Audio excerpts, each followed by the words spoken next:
ప్రభువునందు ప్రియ సహోదరి సహోదరులారా, నేడు క్రీస్తురాజు మహోత్సవాన్ని కొనియాడుతున్నాం.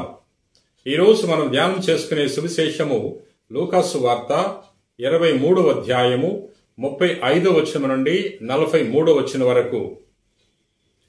ప్రజలు అచట నిల్చుండి ఇది అంతా చూచుచుండిరి. ఇతడు ఇతరులను రక్షించను, కాని ఇతడు దేవుని వలన ఎన్నుకొనిన క్రీస్తు అయినచో తనను తాను రక్షించుకొనిమ్ము అని అధికారులు కూడా ఆయనను హేళన చేసిరి. సైనికులు ఆయన దగ్గరకు వచ్చి పులిసిన ద్రాక్షరసం ఇచ్చి, యూదుల రాజువైనచో నిన్ను నీవు రక్షించుకొనుము అని పరిహసించిరి. ఇతడు యూదుల రాజు అని ఫలకమున రాసి పై భాగమున ఉంచిరి. సిలువ వేయబడిన నేరస్తుల్లో ఒకడు, నీవు క్రీస్తువు కదా, అయినచో నిన్ను నీవు రక్షించుకుని మమ్ము కూడా రక్షింపుము అని ఆయనను నిందింపసాగెను. రెండో వాడు వారిని గద్దించుచు, నీవు దేవునికి భయపడవా? నీవు కూడా అదే శిక్షను అనుభవించున్నావు కదా. మనకు విధించిన శిక్ష న్యాయసమ్మతమైనది. మనము మన క్రియలకు తగు ఫలమును అనుభవించున్నాము.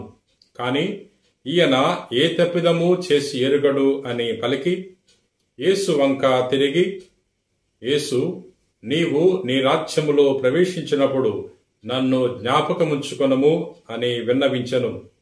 యేసు వానితో, నేడే నీవు నాతో కూడా పరలోకమున ప్రవేశించదవు అని నీతో నిజముగా చెప్పుచున్నాను అని పలికెను. ఇది క్రీస్తు సువిశేషము.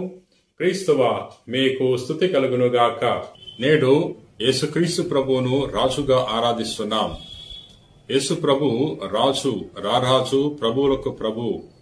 ఆయన సర్వాధికారి. ఇహపరములందు సర్వాధికారము ఆయనకు వసగబడింది.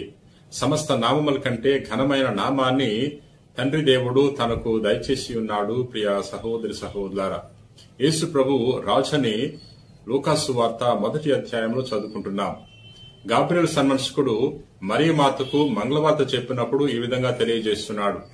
తండ్రి అయిన దావీదు సింహాసనము ఆయనకు వసగబడును, ఆయన రాజ్యమునకు అంతమే ఉండదు అని తెలియజేస్తున్నాడు.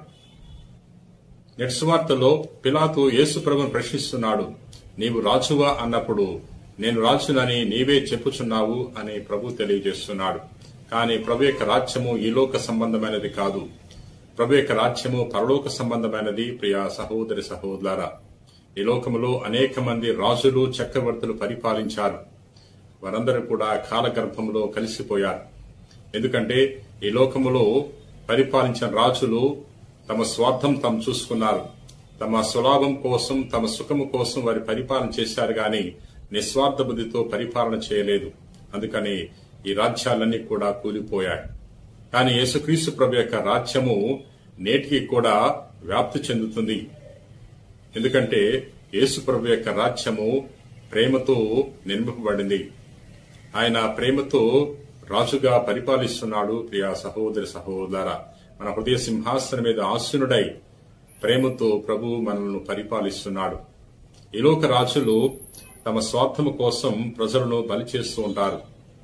కానీ మన యేసుక్రీస్తు రాజు ప్రజల కొరకు, ప్రజల యొక్క రక్షణ కొరకు తన జీవితాన్ని బలి చేసుకున్నాడు. అందుచేత ఆ క్రీస్తు రాజును మనము ఆరాధించాలి. ఆ క్రీస్తు రాజును మన హృదయంలోకి ఆహ్వానించాలి.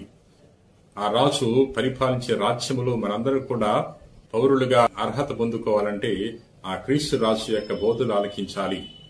ఆయన జీవితాన్ని ఆదర్శంగా తీసుకుని జీవించాలి. ప్రియ సహోదరి సహోదరులారా, ఆయన ప్రేమ, కరుణ, జాలి మొదలగు విశేషమైన గుణములతో ఆయన పరిపాలిస్తున్నాడు. మనం కూడా ఈ భూలోకములో ఇటువంటి సుగుణాలను అలవాటు చేసుకోవాలి. యేసుక్రీస్తు ప్రభుని మనందరం ఈ రోజున రాజుగా, మన ప్రభువుగా మన హృదయాలకు, మన జీవితాలకు ఆహ్వానించుకుందాం. ప్రార్థన చేసుకుందాం. ప్రేమ కలిగిన ప్రభువా, దయగిన సర్వేశ్వర ప్రభు, ఈ రోజున క్రీస్తు రాజు మహోత్సవాన్ని కొనియాడుతున్నాం. ఈ కుమారుడు యేసుక్రీస్తు ప్రభువును మాకు రాజుగా దయచేసినందులకు, ప్రభువుగా దయచేసినందులకు, రక్షకుడుగా దయచేసినందులకు వేలాది వందనాలు. ప్రభు, మేమందరం కూడా ఆయన రాజ్యములో మేము పౌరులుగా కొనసాగే భాగ్యాన్ని దయచేయండి. అనే ఆదర్శాన్ని మేము తీసుకుని ప్రభు వలె జీవించటానికి కావలసిన మంచి మనస్సును విశ్వాసాన్ని ప్రసాదించండి. ఈ రోజున ఎవరెవరైతే ఈ వాక్యాన్ని ఆలకించి ప్రార్థన చేయుచున్నారో అటువంటి వారందరినీ కూడా దీవించమని మా నాథుడైన క్రీస్తు ద్వారా మనవి చేయుచున్నాం తండ్రి. ఆమెన్.